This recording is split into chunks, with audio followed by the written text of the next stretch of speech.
আজকে আমি মৌলিকখামা দর্শন করতে এসেছি আর তোমাদের সাথে সেই ভিডিও শেয়ার করব কিছুক্ষণ পর। আর তোমরা তো জানোই যে রামপুরহাট থেকে মৌলিকখামায়ের ডিস্টেন্স কতটা। তো আজকে ছিল রবিবার আর আমাদের প্রোগ্রাম ছিল সকাল থেকে আসা, কিন্তু আজকে একটু সমস্যার কারণে আমরা চলে এসেছি একেবারে বাড়ি থেকে বেরিয়েছি যে টাইমটা, সেটা থেকে শুরু করলে 20 মিনিটের ডিস্টেন্স। তো চলো মাকে দর্শন করে নাও। তো বন্ধুরা, ঝাড়খণ্ডের দুমকা জেলায় আছে এই মুলুটি গ্রাম। আর এই মুলুটি গ্রামটি কিন্তু একটি সিদ্ধপীঠ, যেখানে স্বমহিমায় অধিষ্ঠাত্রী দেবী হিসেবে আমাদের মৌলিকখামা রয়েছে। বন্ধুরা, আমাদের তারাপীঠের মা তারার কিন্তু বড় বোন এই মৌলিকখামা। এখন মায়ের চলছে পুজো। এটা তোমরা সারাদিনের যখনই আসবে মায়ের পুজো দিতে পারবে, সকাল থেকেই পুজো চলেন। আর সবথেকে বড় কথা যে আমাদের ঠাকুমশাই অনেক ধৈর্য, অনেকক্ষণ ধরে সবার নামগোত্র ধরে খুব সুন্দর পুজো করেন। আর চলো মায়ের কাছে সবাই এসো, আর মাকে দর্শন করছো যারা অবশ্যই মায়ের নামে একটা কমেন্ট কিন্তু অবশ্যই করবে, জয় মা লিখতে একদম ভুলবে না। তবে আমরা শুনেছি সাধক বামদেব বাবা নিজের হাতে মৌলিকখামায়ের এখানে পুজো করতেন। এমন অনেক দিন গিয়েছে যেখানে বামদেব বাবা সারা দিন এই মন্দিরেই কাটিয়েছেন এবং স্বহস্তে মাকে খাইয়েছেন। তাই তো মৌলিকখা মন্দিরকেও বামাখ্যাপা সাধনার এক অন্যতম উৎসস্থল বলা হয়। তবে শোনা যায় এই মন্দিরে আগে বহু তান্ত্রিক ও সাধকদের আনাগোনা প্রায় লেগেই থাকত।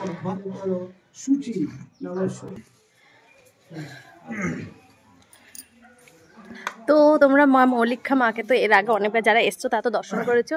আর এটা হচ্ছে মায়ের মন্দির, এই যে। আর এটা হচ্ছে পুরো প্রাঙ্গণটা। আর এখানে কিন্তু এর আগে অনেকটাই মানে ভগ্ন অবস্থা ছিল। আমরা যখন প্রথম এসেছিলাম তখন কিন্তু মায়ের এই যে মন্দির প্রাঙ্গণগুলো অনেকটাই মানে কারুকার্য করলে আরও দেখতে ভালো লাগবে এরকম ছিল, কিন্তু তখন থেকেই শুরু হয়ে গেছিলো কাজ।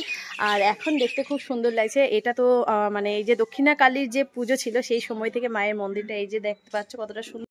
তো বন্ধুরা, তোমরা দেখতে পাচ্ছ এখন আমি একটা শিব মন্দির তোমাদেরকে দেখাচ্ছি। এই শিব ঠাকুরের যে মূর্তি তোমরা দেখছো, এটা কিন্তু 500 থেকে 600 বছর পুরনো কিন্তু মন্দির। আর এটা কিন্তু মায়ের মন্দিরের ঠিক পেছনটাতেই তোমরা দর্শন করতে পাবে, যেটা হচ্ছে কালা রুদ্রেশ্বর শিব মন্দির। আমরাও এটা দর্শন করলাম, তোমাদেরকেও দর্শন করলাম। তোমরা যখন আসবে তখন অবশ্যই ভক্তি ভরে আবার দর্শন করবে।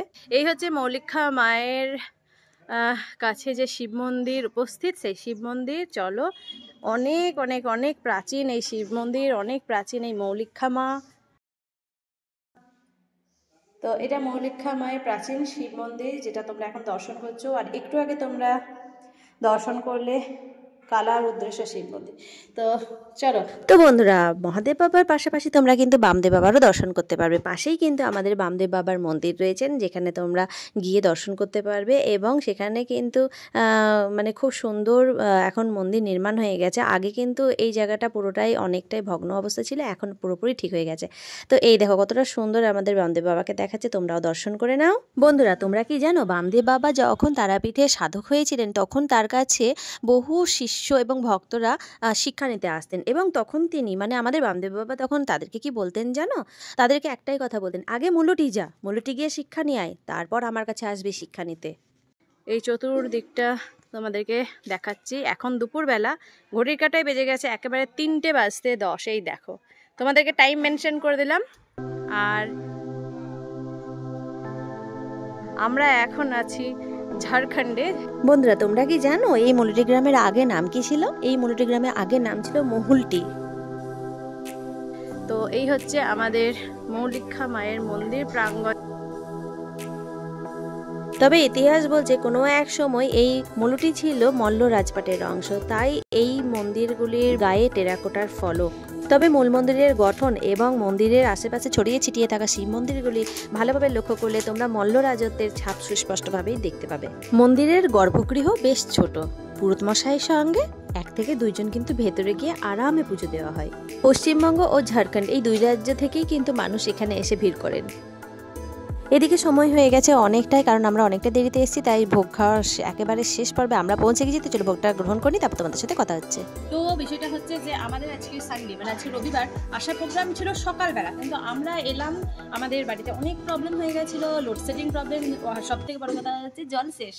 আর আমার দিদির মেয়েটার ডক্টর দেখানো ছিল, ওই জন্য আমরা অনেকটাই লেট এসেছি। তো এখন আমরা পুরোটা ঘুরলাম, পুজো দিলাম, পুষ্পাঞ্জলি দিলাম, ভোগ গ্রহণ করেছি, মানে অন্ন গ্রহণ করেছি। আর যারা এখানে আসতে চাও, সকাল 9টার মধ্যে এখানে মন্দির কমিটিতে তোমরা যদি ফোন করে ভোগ গ্রহণ করবে কথাটা যদি বলে দাও, তাহলে ওনাদের পক্ষে এটা সুবিধা হবে। তো বিষয়টা হচ্ছে আমরা সেটা করে ফেলেছিলাম। যাদের মনে হবে যে মৌলিকা মা দর্শন করতে এসে ভোগ গ্রহণ করবো, তো তারা যদি মনে করো যে এখানে এসে ভোগ গ্রহণ করবে, যারা জানো না তারা আমাকে কমেন্ট করবে, আমি তোমাদের সাথে নাম্বার শেয়ার করে দেবো। তোমরা অবশ্যই সেখানে ভোগ গ্রহণ করে আরামসে ঘুরে তারপরে কিন্তু মন ভরে মাকে দর্শন করে এবং পুজো করে তারপরে কিন্তু তোমরা বাড়ি ফিরতে পারবে। আর যারা তারাপীঠ থেকে এসে দর্শন করতে চাইছো তারাও আমাকে কমেন্ট করে জানাবে, তোমাদের সাথে নাম্বার শেয়ার করে দেবো।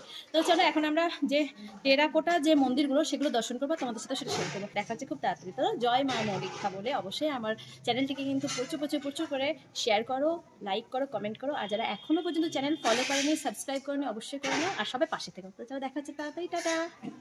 বন্ধুরা, তোমরা কিন্তু মায়ের যখন পুজো দেবে ঠিক করবে, তখন কিন্তু তোমরা যদি মনে করো বাইরে থেকে পুজো নিয়ে আসবে, অবশ্যই আনতে পারো। কিন্তু তার সাথেও কিন্তু তোমরা মন্দির প্রাঙ্গণে কিন্তু আশেপাশে বেশ কিছু দোকান আছে, সেখানে কিন্তু অবশ্যই পুজোর সমস্ত কিছু সামগ্রী পাওয়া যাবে।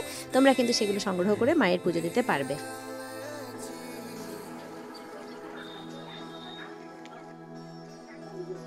এই দেখো বন্ধুরা, এখানেও কিন্তু মন্দির সংস্করণের কাজ শুরু হয়েছে। তো বাকিগুলোরও কিন্তু এরকমভাবে সংস্করণ হবে আমার যা মনে হচ্ছে। এখন তো গোটা গ্রামটা এখন নিশ্চুপ নিস্তব্ধ হয়ে রয়েছে, মানুষজন ঘুমাচ্ছে, যার জন্য আমরা আর কাউকে জিজ্ঞাসা করছি না। এটা হচ্ছে ধুলার কালী মন্দির।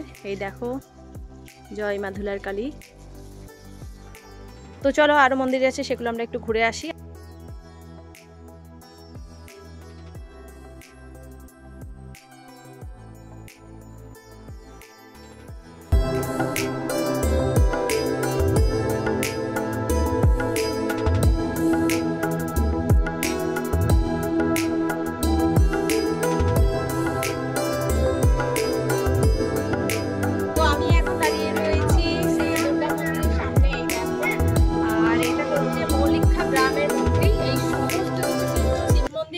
আর এটাই একমাত্র দুর্গা মন্দির। দুর্গা মন্দিরে কিন্তু কোনো মূর্তি পুজো হয় না, যা পুজো হয় একমাত্র ঘটে।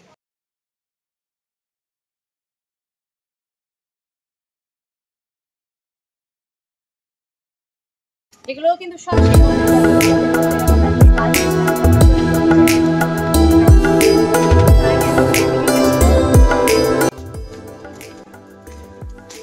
বন্ধুরা তোমরা দেখছো এগুলো সব শিব মন্দির, সব আজকে কাজ শুরু করে কত সুন্দর এখন নতুন করে দেখতে ভালো লাগছে। এটা ও জোড়া শিব, এখানে দেখো জোড়া শিব মন্দির। এই দেখো, হর হর মহাদেব। যদি লক্ষ্য করা যায় ভালোভাবে, তো তোমাদেরকে বলছিলাম টেরাকোটার যে কাজ যে মন্দিরে, এখানে কিন্তু দেখো দেখতে পাওয়া যাচ্ছে। এই দেখো টেরাকোটার যে কাজটা নিখুঁত ভাবে, এখানে কিন্তু এখনো পর্যন্ত এই মন্দিরটার কোনো রকম কোনো ক্ষতি হয়নি। এই দেখো, এগুলো দেখে তোমরা অনেক কিছু যারা বুঝতে পারে তারা কিন্তু বুঝতে পারবে যে টেরাকোটার কাজ কিরকম হয়। এটা হচ্ছে বড় শিব মন্দির।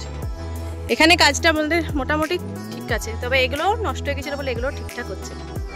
তো আমার পেছনে তোমরা দেখতে পাচ্ছ শিব মন্দির আর দুর্গা মন্দির। এই যে এটা হচ্ছে দুর্গা মন্দির আর এগুলো বাকিগুলো সব শিব মন্দির। তো চলো, ভিডিও দেখতে কেমন লাগলো অবশ্যই কমেন্ট করে জানাবে। সবাই এসো, দর্শন করে যাও। যাদের প্রয়োজন হবে আমার সাথে কন্ট্যাক্ট করো, আর সবকিছু তোমাদেরকে শেয়ার করবো। তো চলো ভিডিও দেখতে থাকো, টাটা।